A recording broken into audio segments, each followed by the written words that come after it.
Assalamualaikum warahmatullahi wabarakatuh. Halo teman-teman. Wah, gak kerasa nih, ternyata kita udah ada di akhir materi kelas 10 semester 2 ini. Jadi, sekarang kita bakal belajar mengenai lembaga keuangan bank dan bukan bank. Sepertinya udah gak asing lagi nih teman-teman dengan bank.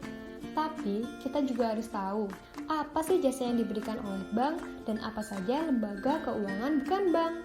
Pasti kalian udah gak sabar mau tahu informasi yang lebih banyak terkait materi ini. So, perhatikan baik-baik ya. Yang pertama, kita harus tahu nih pengertian lembaga keuangan. Lembaga keuangan adalah lembaga perantara keuangan yang didirikan dengan wewenang untuk menerima dan menghimpun uang, menyalurkan uang, serta menerbitkan promes ataupun banknote. Terdapat dua jenis lembaga keuangan, yakni lembaga keuangan bank dan lembaga keuangan non-bank.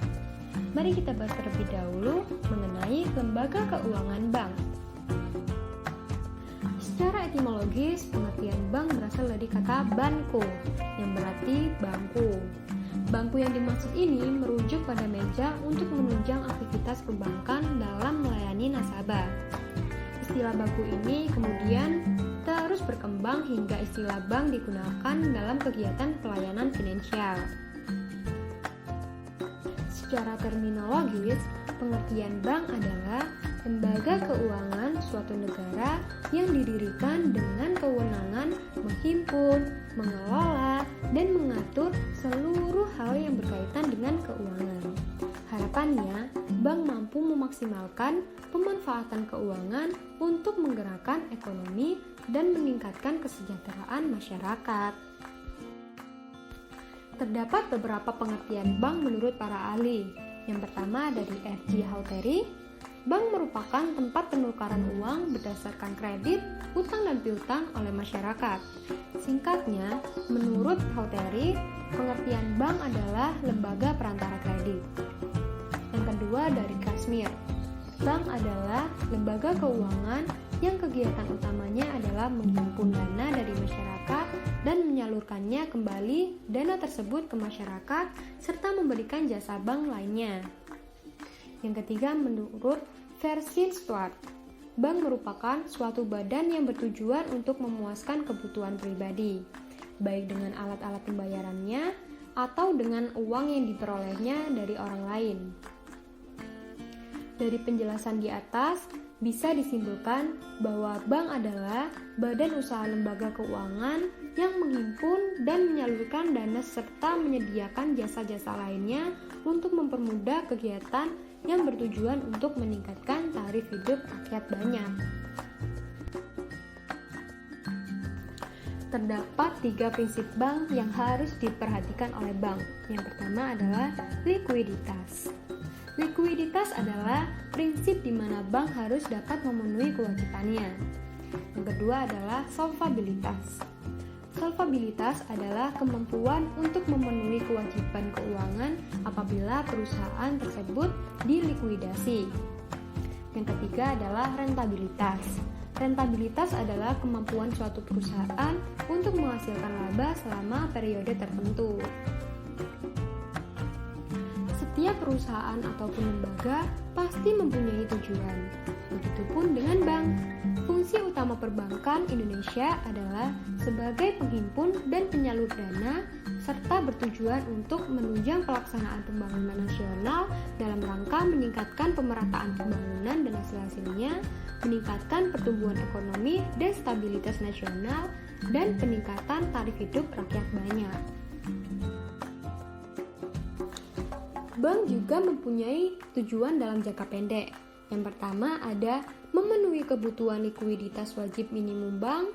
Yang kedua, memberikan pelayanan optimal pada nasabah. Dan yang terakhir adalah menanamkan bunga pada tingkat yang layak, aman, dan fleksibel.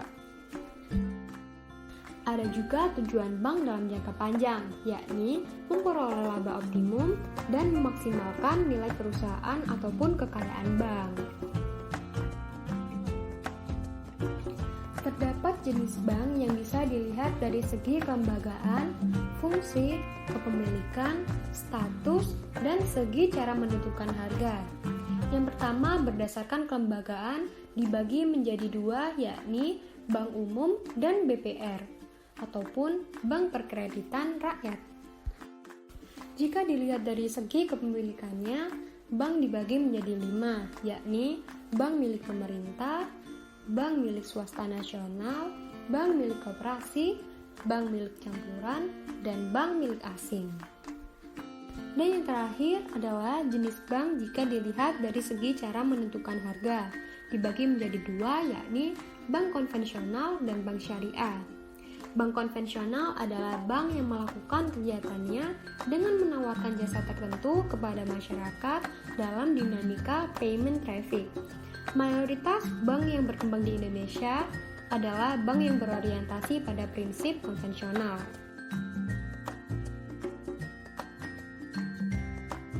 Yang kedua ada bank syariah. Berdasarkan Undang-Undang Nomor 21 Tahun 2008 tentang Perbankan Syariah, bank syariah merupakan bank yang menjalankan kegiatan usaha berdasarkan prinsip syariah atau prinsip hukum Islam.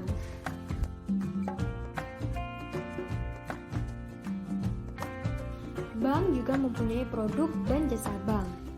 Produk bank dibagi menjadi dua menurut kegiatan utamanya, yaitu funding dan lending. Funding adalah kegiatan bank untuk menghimpun dana dari masyarakat. Contoh funding adalah tabungan, sertifikat deposito, dan giro. Sedangkan lending adalah kegiatan bank untuk menyalurkan dana pada masyarakat. Contoh produk lending adalah kredit.